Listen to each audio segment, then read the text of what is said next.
subalit napaka-totoo. Psalm 139 verses 2 to 3. You know when I am resting or when I am working, and from heaven you discover my thoughts. You notice everything I do and everywhere I go. Isang pahayag, hindi lang ng pananalig, kundi na isang katotohanan na alam ng Diyos ang ginagawa natin sa bawat sandali. That the Lord is fully aware of man's thoughts and deeds. Walang maililihim ang tao, walang maikukubli mula sa Diyos. Verses 7 to 12. Where could I go to escape from your spirit or from your sight? If I were to climb up to the highest heavens, you would be there.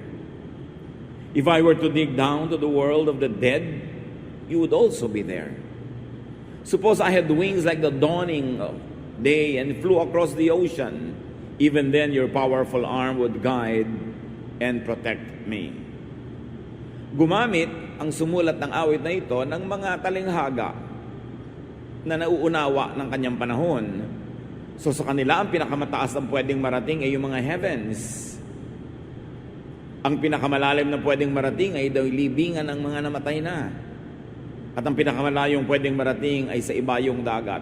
Siyempre, sa language natin ngayon, mas malayo ang range ng pwedeng marating dahil sa technology at dahil sa alam na natin ngayon.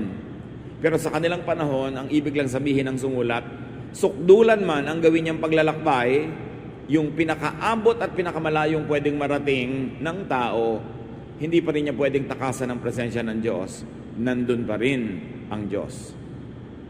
At hindi lang nandun, kundi nandun upang magbigay ng kanyang paglilinaw, pagpapaliwanag, guidance, protection. Verse 11, or suppose I said, I'd hide in the dark until night comes to cover me over. But you see in the dark, because daylight and dark are all the same to you. So isa pang extreme sa kanila, gabi. Nung kasi yung dilim ng gabi, madilim talaga. Pero kung ano man ang uri ng dilim na pwedeng ma-imagine ng tao ngayon, sabi, hindi pa rin yun ang sapat para hindi makita ng Diyos ang nagaganap sa buhay ng tao.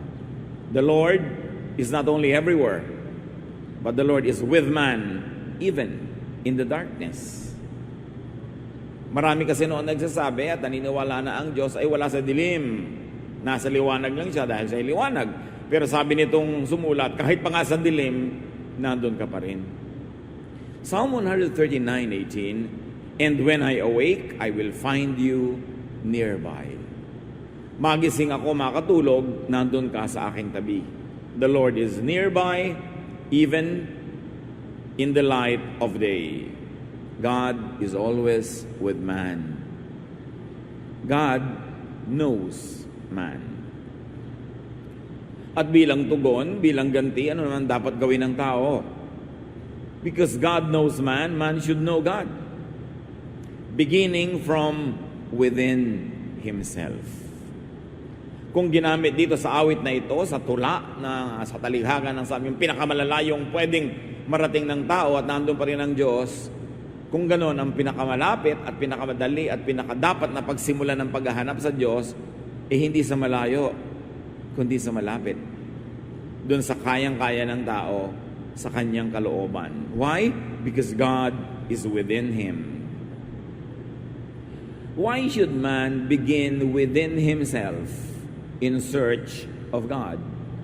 And here when I say man or himself, I mean tao sa Tagalog. Man or woman, sangkatauhan. Bakit kailangan sa ating kalooban, sa kaloob-looban natin tayo magsimula sa paghahanap sa Diyos? Because even the Bible says that we are the temple of the Holy Spirit. Tayo mismo ang templo ng Espiritu ng Diyos. Saan mo ba siya hinahanap? Di ba sa kanyang templo? Pero sabi, ang Diyos ay hindi nabubuhay sa templong gawa sa bato, sa bakal, gawa ng tao, kundi ang puso ng mananampalataya, yung kalooban ng taong nilikha niya, ang siya niyang tahanan. Man should and could see the kingdom of God, according to the Bible, by being born again. John 3:3, Jesus replied to Nicodemus, "Very truly I tell you, no one can see the kingdom of God unless they are born again." So, the kingdom of God, the kingdom of heaven, God's presence, salvation, all these words are used interchangeably. Isa lang ang kahulugan, yung paghahari ng Diyos sa buhay ng tao na magliligtas tuloy sa Kanya sa kapahamakan, doon sa kabilang buhay at maging dito. Kaligtasan mula sa paghahari ng kasalanan, kaligtasan mula sa napakaraming panganib. Salvation in all its aspects could be found when people find the kingdom of God. And Jesus says that for you to find the kingdom of God, you have to be born again. Born again means seeing the kingdom of God. Hindi naman ito yung sobrang na-oversimplify na formula na pumikit ka, magdasal ka ng ganitong formula prayer, born again ka na. Well, if you understand its meaning and really do it in great faith, you could see the kingdom of God. The formula by itself is just that, a formula. Huwag nating ipapalit yung formula doon sa tunay na sinasagisag nito. Malalim na pagkaunawa sa Diyos. Kaya tuloy nakikita mo siya, nakikita mo ang kanyang kaharian, hindi ng physical na mata, kundi ng ating puso. If you have to see the kingdom of God, God and the kingdom of God is in man, what should you do? You should travel inwardly. Luke 17:21, Jesus says, "The kingdom of God is within you." Bakit niya sinabi yun? Sabi niya, huwag kayong maniniwala pag sinabing, ayan na, nando na ang kingdom of God, nasa disyerto. Huwag kayong pumunta. Pag sinabing nandoon sa loob ng bahay na yun, huwag kayong pumasok. Pag sinabing nandoon sa ganung lugar, di nyo kailangan habul-habulin. Sabi niya, dahil ang kaharian ng Diyos ay nasa sa inyo. Ang paghahari ng Diyos ay suma sa inyo. Ang tunay na templo ng Diyos ay kayo. Therefore, being born again means seeing the kingdom of God within you. Mahalagang usapin ito, mga kapatid, ating pagtuunan ng pansin. At huwag natin padaanin sa antok na hindi natin nadinig at naintindihan. That the kingdom of God is within you, not outside of you, not in the clouds. That the kingdom of God is rediscovering the image of God in you. It is reviving the lost image of God in you. Reviving the Spirit of God that was given to Adam and Eve. Reviving the image of God that was given to every person. Napakainam na intindihin ito. Because throughout time, organized religion, institutionalized faith, have distanced man and God. Kung minsan ay pinalalayo ng mga organisadong relihiyon ng Diyos para yung relihiyon ay maging napaka-importanting daan patungo sa Diyos. So that the priests would be important and they would be filling the gap, the supposed gap between God and man. Institutionalized religion has placed God beyond the clouds. But Jesus says, the kingdom of God is within you. Hindi mo kailangang mag-pilgrimage kung saang-saang lugar sa paghahanap sa Diyos. Hindi mo kailangang umakyat ng mga bundok, lumusong ng mga libis. Hindi mo kailangan tumawid ng mga dagat. Ang kailangan mo ay gawin yung pinakamahalagang paglalakbay. Papasok sa iyong kalooban sapagkat naroon ang punla ng Diyos. Naroon ang kanyang espiritu. Naroon ang image of God that was given to every human being. Matthew 1:23, the virgin will conceive and give birth to a son, and they will call him Emmanuel, which means God with us. Kaya napakaganda pong metaphor ang pagdadalang tao ni Maria. Sapagkat sa kanyang kalooban, sa kaloob-looban niya, sa kanyang sinapupunan, naroon ang anak ng Diyos. Naroon ang Diyos. Naroon ang kingdom of God. Kaya tayo man, nandun din sa ating loob ang Diyos, bagamat hindi naman sa ating sinapupunan dahil hindi natin siya kailangan ipanganak. Pero kinailangang ipaliwanag at ipakita sa malinaw na paraan na ang Diyos ay nasa loob ng tao, wala sa labas. Kaya sabi, kailan ako pupunta at saan ako pupuntang pwedeng wala ka? Sabi niya, wala. Kahit saan ako pumunta, nandun ka. Bakit? Kasi kasama kita. Kasi ang Diyos ay sumasa atin. Ang isang malaking pandaraya ay papaniwalain kang napakalayo ng Diyos sa iyo. Pwedeng damdamin mo lang emosyon ang nagsasabi sa parang malayo kasi malayo ang iyong loob, malayo ang iyong gawa, malayo ang iyong asal, pero hindi pwedeng lumayo sa iyo ang Diyos because you are the temple of God. Ang isa sa mga pinakamaimportanteng pilgrimage sa gawin ng tao ay siyasatin ang sarili, maglakbay patungo sa kanyang sariling kalooban. At sapagkat kahit pangamahal ay mas madali pa rin magpunta sa ibang lugar physically, sumakay ka ng vapor, sumakay ka ng eroplano, sumakay ka ng kotse, kesa maghirap kang maglakbay patungo sa iyong sariling kalooban na hindi na-develop ng taong gawin kasi umasa na lang siya ng umasa sa mga outward rituals, umasa ng umasa sa mga physical activities, sa pag-attend ng mga events, sa paghahanap sa Diyos. Kaya naman maraming tao, kung minsan nauubos na ang buong buhay sa pag-attend ng kutakot-takot na religious activities, di pa rin matagpuan ng Diyos kasi hindi niya ginagawa yung pinakamahalaga. Hanapin sa kanyang kalooban, sa kaibuturan ng kanyang puso. God returns to be in you, to be with you. That the most important journey is going back to yourself, to your inner self. To be born again is to return to the Spirit of God in you. Kaya mahalaga na ang tao naggugugol ng panalangin na personal devotion, pag-iisip, pagmumuni-muni, pagbubulay-bulay.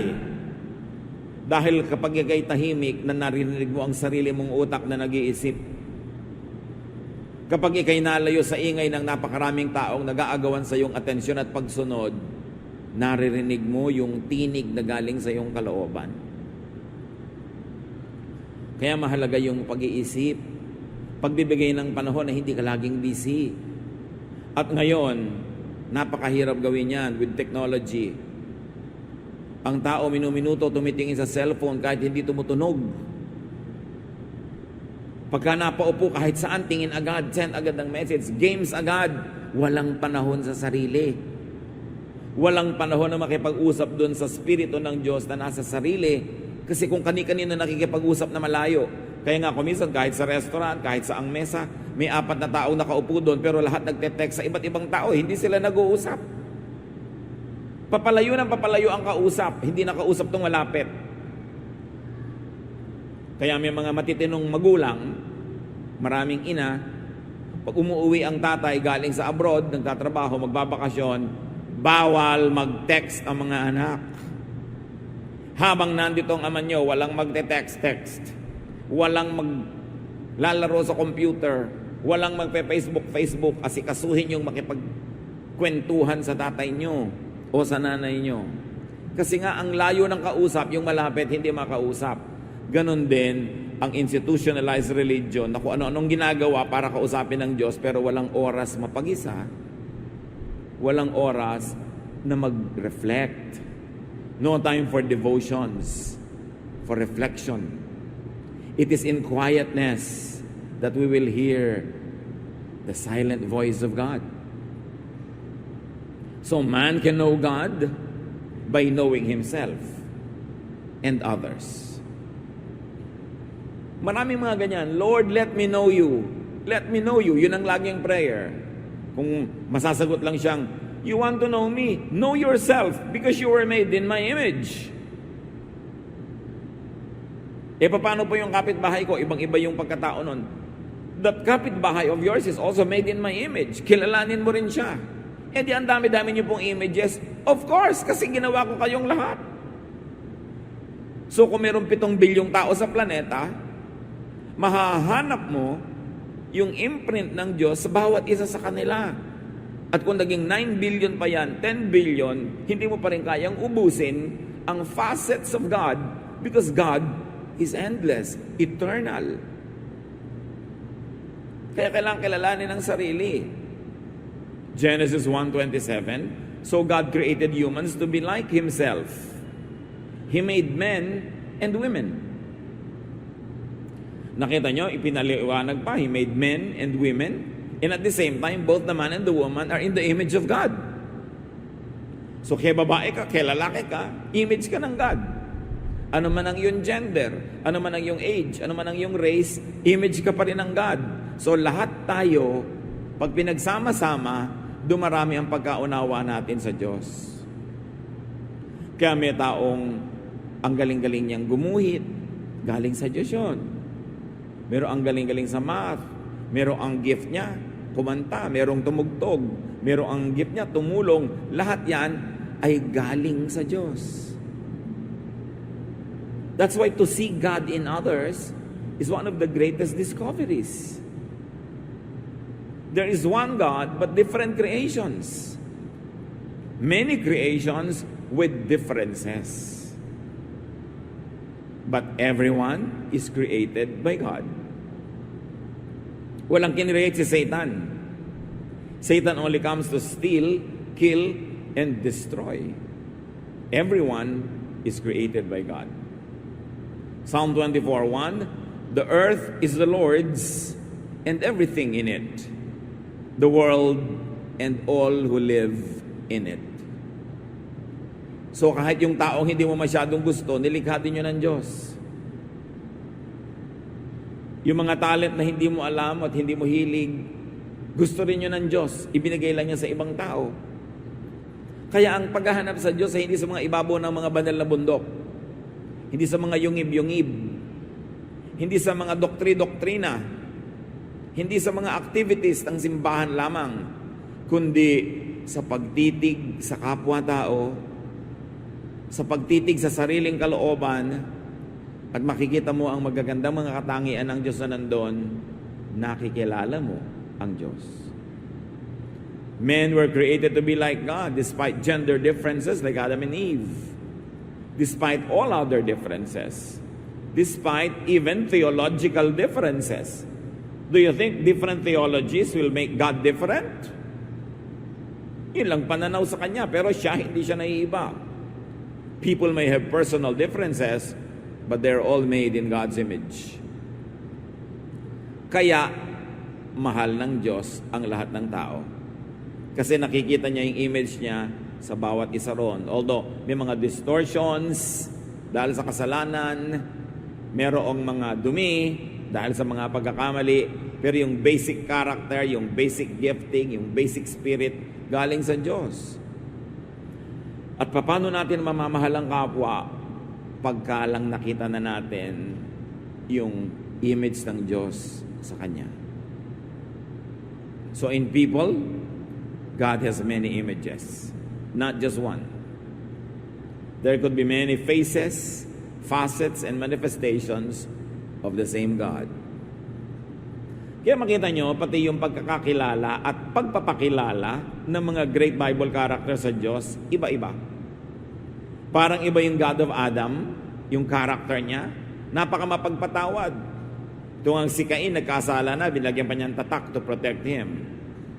Yung God of Noah naman, nagparusa sa iba at si Noah inalagaan. Yung God of Moses, may kahigpitan.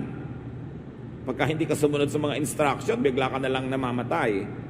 But the God of Jesus and the God that Jesus presented is a God who is a friend of tax collectors and sinners. A God who forgives. A God who allows the underclass, those who are downtrodden, to be in the inner circle of Jesus. Hindi magkakaibang Diyos yun, kundi magkakaibang pagkakakilala ng mga Bible characters sa the same God. Therefore, magkakaibang pagpapakilala. Kaya makikita natin, halimbawa, pagka si Paul ang sinunod mo, ang kanyang mga pagkakakilala at pagpapakilala sa Diyos, mas mahigpit siya kaysa kay Peter.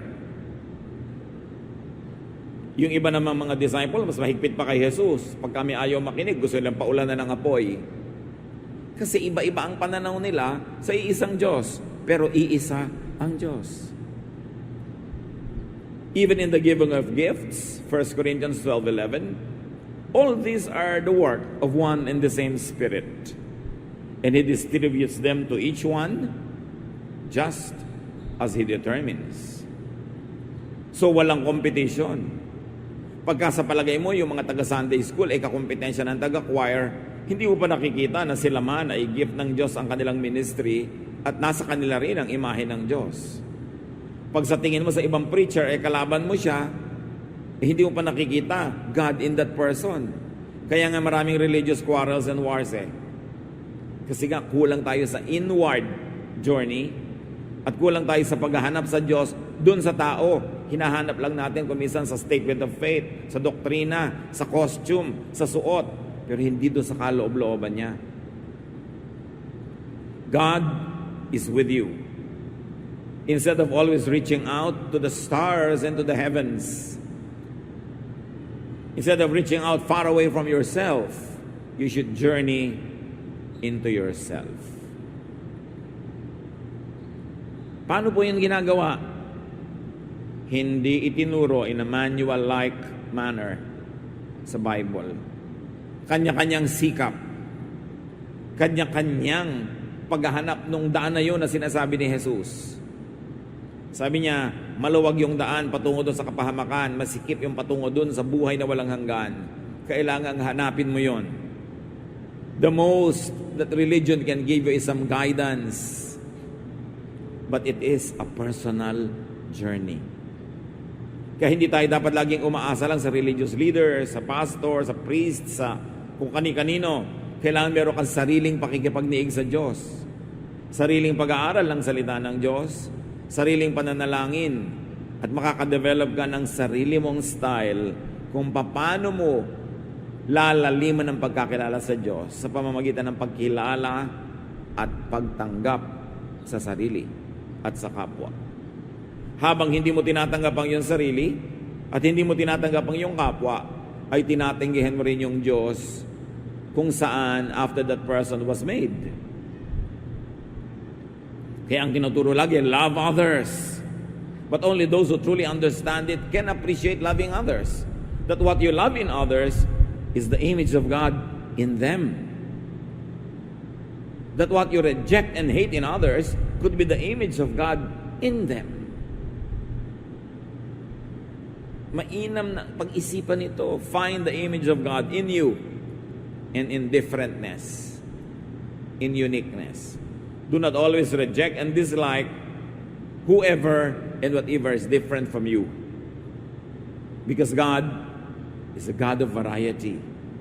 God is not a God of sameness. So reflect. Quietly travel into your soul, into your spirit, into your person. Pero hindi mo pwedeng magawa yan na nagke-Candy Crush. Hindi mo magagawa yan na naka-Facebook ka lagi, na laging may games, laging may kausap, kasi ang hindi mo napapansin ang sarili mong espiritu. So spend enough time alone with yourself. At kung may regalo kayo mga kapatid na marapat ibigay sa sarili, ay panahon. Bigyan nyo ng mas maraming panahon ang inyong sarili. Kaniig kasama ang Diyos. You don't always have to fill every blank time with companionship, with activity. Do not mistake activity for achievement. It is in non-activity that we could be quiet enough to hear God. Huwag kayong humiga kung kailan lang talagang pagod at antok na. Maglagay kayo ng oras para sa pananalangin, sa pag-iisip, at kung minsan, sa hindi pag-iisip. Kasi pag wala kang iniisip, nakaupo ka lang doon maaaring magkaroon ng spasyo yung mensahe ng Diyos para sa iyo. Huwag sobrang paguri ng sarili at puyatin na paggising mo, antok na antok ka pa, pero may trabaho ka o may gagawin, kailangan ka nang lumipad agad, wala ka ng panahong manalangin. Wala ka ng panahong magbulay-bulay, wala ka ng panahon na tanungin ng Diyos kung anong gusto niyang gawin ninyong dalawa sa maghapon na yon. Inuubos kasi natin ang oras natin sa mga bagay na hindi naman laging mahalaga.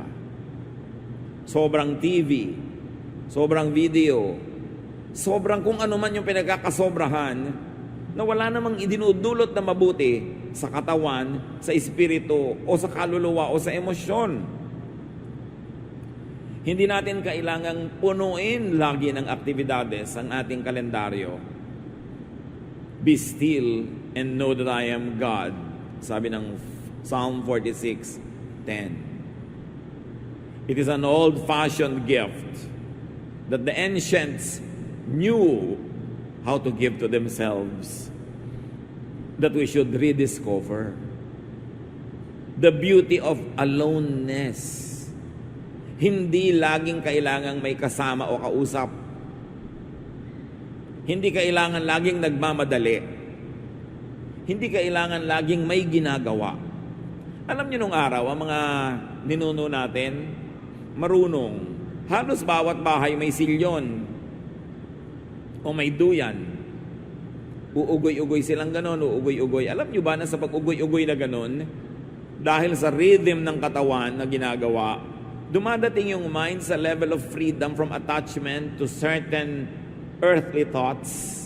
Kaya marami silang nagagawang pagbubulay-bulay, pagdidili-dili, pagmumuni-muni. Kaya kahit sa ating mga ancient rituals, yung mga babaylano, mga princesses ay nangakaupo sa duyan, uugoy-ugoy, uugoy-ugoy. Para rin yung ginagawa ng psychiatrist na titingin kasi isang bagay na sasayaw-sayaw, uuga-uga, because it teaches you detachment from the present, from the here and the now, so that your spirit could transcend the material boundaries around it. Huwag nating alisin, mga kapatid, yung hiwaga ng ating pananampalataya. Yung hiwaga sa pananampalataya.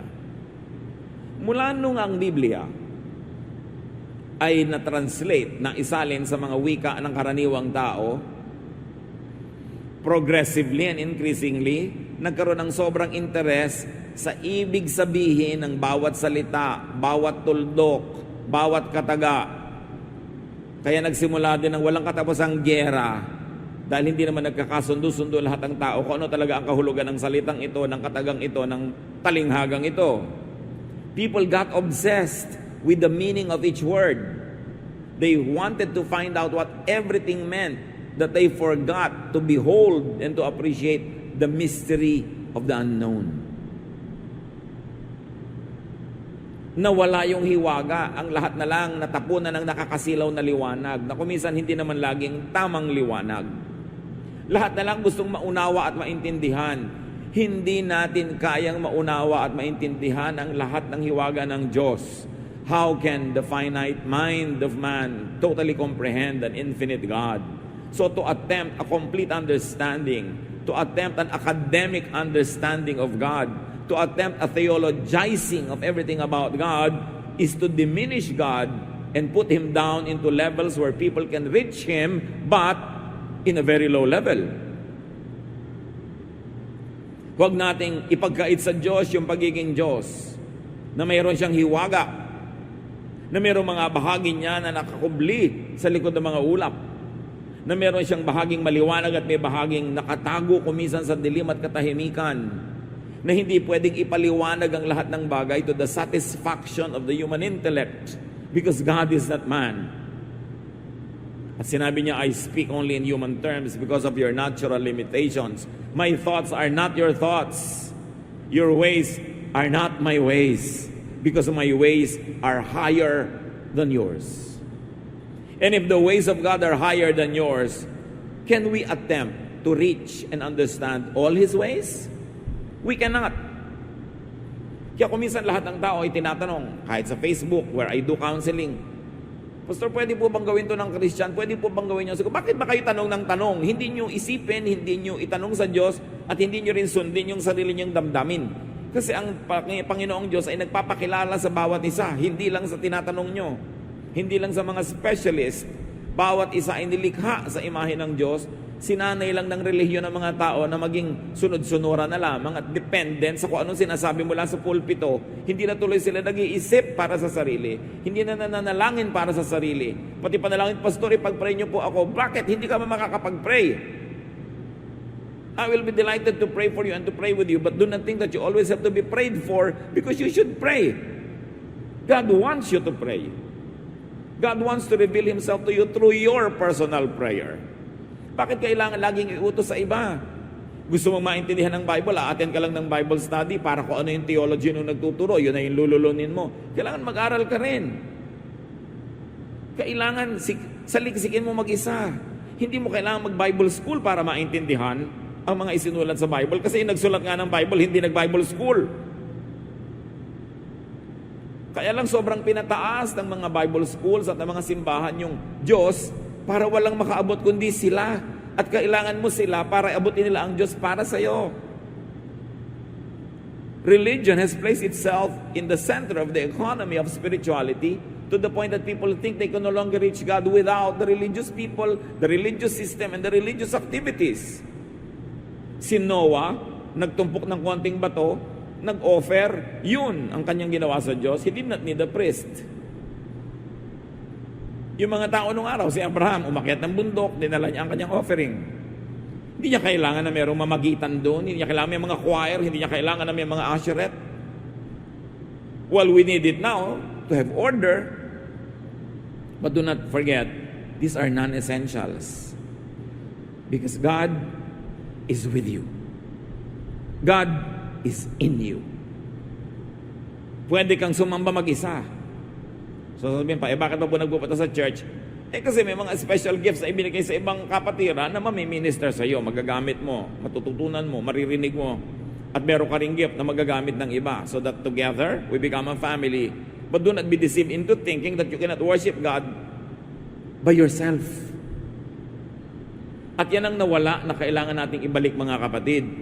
Personal worship. When was the last time that you were alone in your house or room or forest or anywhere na sumasayaw ka sa Panginoon kung gusto mong sayawan?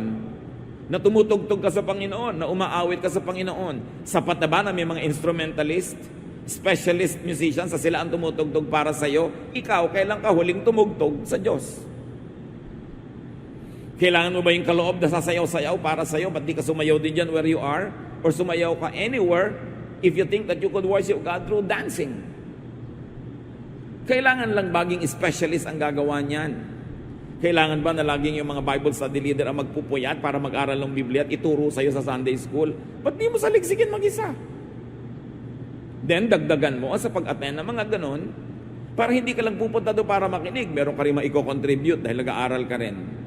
Everyone has the right and the duty to study the Word of God. Do not leave it to specialists. At yan ang kailangang ibalik natin, mga kapatid. Gusto nyo makilala ang Diyos? Magsumikap kayong kilalanin ang Diyos. In your own time, in your own place, in your own way. Because God is in you. Hindi ka God, but God is in you. Be still and know me, the God in you, sabi niya. Be still and know yourself, the image of God. Know yourself and see God's wonderful work in you. Know yourself and see God's wonderful image in you and in others. Psalm 139, 13-16. For you created my inmost being. You knit me together in my mother's womb. I praise you because I am fearfully and wonderfully made. Your works are wonderful. I know that full well. My frame was not hidden from you when I was made in the secret place, when I was woven together in the depths of the earth. Your eyes saw my unformed body. All the days ordained for me were written in your book before one of them came to be. What is the inevitable conclusion? God created each one of us.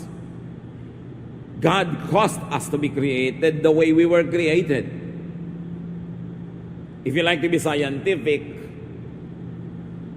even your genetic composition was made by God. Sa dinami-rami ng iyong lola at lolo, on your father and mother's side, sa iba't ibang mga ugali, asal, talento ng kutakot-takot na mga ninuno mo sa iyong genetic pool, it is the Lord who decided na ang ilong mo manggagaling sa lola ng tatay mo, na ang kilay mo manggagaling sa ganong ninuno, na ang ganitong ugali mo, ang ganong pagtugtog mo galing kung kani-kanino, kasi ang dami mong pwedeng pagkunan. Kaya kahit magkakapatid, magkakaiba ng ugali, magkakaiba ng talento. Dahil pareho nga ang tatay at nanay nila, pero sa genes, sa dugo na dala ng tatay at nanay nila, nananalaytay ang napakaraming mga dugo ng napakaraming iba't ibang mga ninuno. And you are not an accident. Nobody is an accident. Everybody is wonderfully made. Kailan kaya natin maintindihan yon? Kailan mo maintindihan, kapatid, that you are wonderfully made, at hindi lang yan pang-uto? Kasi if you were a mistake, sino nagkamali? Di ang Diyos? At kailan natin maintindihan na hindi lang tayo ang wonderfully made, kundi pati yung kapwa natin, pati yung kapwang hindi natin kamuka, pati yung kapwang ayaw natin, Diyos pa rin ang gumawa sa Kanya. Kailan lalawak yung pag-ibig natin beyond the self?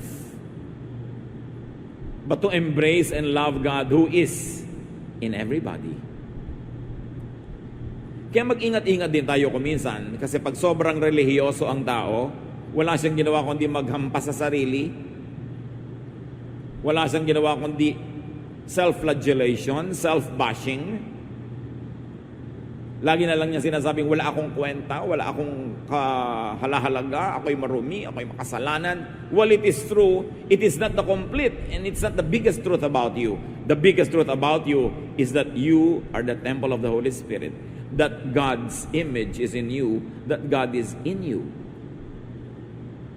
Kung natalsik-talsikan ka man ng putik ng mga dumadaan sa sakyan habang naglalakad ka, hindi ka putik, natalsikan ka lang. Kung nadapa ka man at nasugatan, hindi ka galos o sugat, nasugatan ka lang. At kung nagkamali ka man, hindi ka pagkakamali, nagkamali ka lang. Habang hindi natin dapat na sobrang purihin ang sarili at pawalang sala ang sarili, hindi rin natin dapat sobrang i-condemn ng ating mga sarili. Kasi binabaliwala natin yung pagpapala na ibinigay sa atin ng Diyos. Yung Diyos ko, ako po'y walang karapatan, wala pa akong karapat-dapat dito. Hindi yung totoo, may karapatan ka kasi anak ka ng Diyos. Kung minsan sobra tayong dramatic sa ating pagpapababa sa sarili, hindi mo malaman kung inuuto natin ng Diyos para lang ma-manipulate natin siya, maibigay yung gusto natin na sobrang pagpapakumbaba tulad ng ginagawa ng mga may kailangan sa kanilang mga amo. Habang hindi tayo dapat magyabang, pero huwag nating lilimutin, we were made in God's image, so we treat ourselves with dignity also. Kahit tayo nagkakamali. Kahit tayo nasusugatan. Kahit tayo nagkakasakit, hindi tayo yung sakit, hindi tayo yung mikrobyo, nagkakasakit lang tayo. At meron tayong manggagamot. At ganun din dapat ang pananaw natin sa ating kapwa. Yung kapwa mo, hindi siya kasalanan, siya'y nagkakasala lang. Hindi siya marumi, narurumihan lang. Hindi siya salot. Kuminsan lang talaga, para siyang sinasalakay ng mga salot. Kailan natin mauunawa na ang Diyos ay nasa ating lahat? Na pag kinaitan mo, pinagkaitan mo ang iyong kapwa, pag siya ay nilinlang mo, pag pinagsamantalahan mo siya, pag kinawawa mo siya, ay ginagawa mo yun sa Diyos. Pag tinatalikuran mo ang iyong asawa at ang sumpa mong katapatan sa kanya, ay pinagtataksilan mo ang Diyos.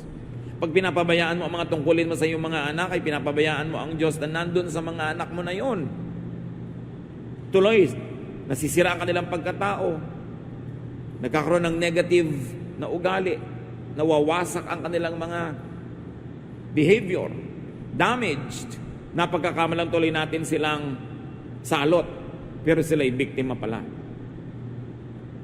Be careful with how you treat other people. Because God is in them also.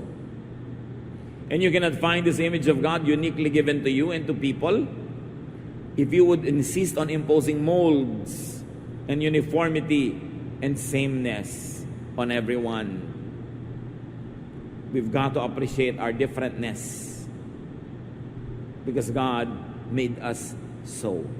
Sabi nga nung Psalm, you have ordained for me all the days of my life. Hindi naman ibig sabihin na itinalaga na ng Diyos kung sino ang mapapangasawa mo, kung anong kakainin mo sa araw na to. Pero dahil sa genetic composition na ginawa niya sa iyo, para na rin niyang binigyan ka ng landas na tatahakin. Kasi kung ang talaga ibinigyan niya sa iyong gift, music, hindi ka siguro magiging engineer. Pwedeng hindi ka maging tunay na musician, pero nagme-music ka pa rin whenever you can. Kasi yun ikaw yun ang takda, yun ang kapalaran. Kaya huwag din nating kontrahin yung nakatakda sa kapwa. Kung saan siya nakahilig, doon bumuwal. Yun talaga ang gusto niya na propesyon. Yun ang gusto niyang buhay. Di yun siya. Ginilikha siyang ganun, kaya niya gusto. Tinuruan mo ba siyang magustuhan niya yon? Hindi. Likas. Nakatakda. Tingnan natin yun. Huwag natin gawing misyon na baguhin ang lahat ng tao. Ang gawin nating misyon, madiskubre kung ano ang ibinigay sa kanya ng Diyos at tulungan natin siyang yumabong, mamulaklak. Huwag din nating pigilin ang ating sarili lagi na akala natin yan ay kinatutuwa ng Diyos dahil binigyan tayo ng Diyos ng mga likas na hilig, likas na galing, likas na talento. At ang paglinang, ang pagdevelop sa mga yon is a great act of worship because you are doing God's will for you. So know God. But how can an infinite God be known by finite men? Know what was given to you. You were made in God's image. You are a revelation of God. Know what is revealed through you. Sa mga ibigay sa iyong kakayanan, God interacts in human history. Yung mga binigyan niya ng runong na umimbento ng mga cellphone, umimbento ng plancha, umimbento ng telepono, galing sa Diyos lahat yung katalinuhan na yon. So kasali siya sa ating pang-araw-araw na buhay. At pag sinikil mo yung likas na runong mo, hindi mo maiko-contribute sa sangkatauhan yung ginawa ng Diyos na naka-assign sa iyo para likhain mo. Know God in human terms. Akala ng iba, kailangan mo pang magpakadalo-dalubasa sa theology para makilala ang Diyos. Wala naman nag-theology nung araw, yung sumulat mismo ng Bible. Kilalanin mo ang Diyos in your language, in your context, in your experience. Hindi lang sa mga seminaryo nagpapakilala ang Diyos. Hindi lang sa mga pulpito nagpapakilala ang Diyos sa iyo sa araw-araw na buhay mo. Kasama mo siya. So makinig ka. Maging sensitive. Know God in your terms. Because God will not reveal to you what is beyond you. Hindi naman ipapaabot sa iyo ng Diyos yung hindi mo abot So saan mo makikilala at paano mo makikilala ang Diyos? Doon sa abot mo. Hindi mo kailangang magsikap na abutin yung hindi mo abot.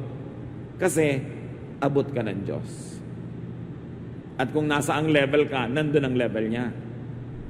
No need to search far. Hindi kailangan mag-pilgrimage sa mga holy places. Walang ganon. May mga places lang na pinanggarihan ng mga historical events associated with religion. Pero walang holy land. Because you are the temple of the Holy Spirit, therefore you are holy land. You were created by God in God's image. Kaya hindi natin binabastos ang sarili because we are holy land. Huwag tayo magpadala sa mga marketing ng kung ano-ano mga religious activities para magbenta ng mga biyahe, mga pilgrimage at kung ano-ano. God is in you. To accept God is to accept God's image in yourself and in others. So what is a foundational gift to yourself and others and to spirituality? To know and accept yourself and others. Kilala niyo na ba talaga ang sarili niyo, mga kapatid? O o malapit na lang tayong gumraduate sa buhay na ito ay panay pa ang self-rejection, self-denial, na parang pagkakamali kayo ng Diyos. You are created wonderfully by God. See the wonder, enjoy it, and thank God for it. And contribute to our lives, to contribute to humanity, to society, by being yourself, because you are unique. Search for God. Bigyan nyo ang sarili nyo pa ng puwang na makilala pa ang Diyos.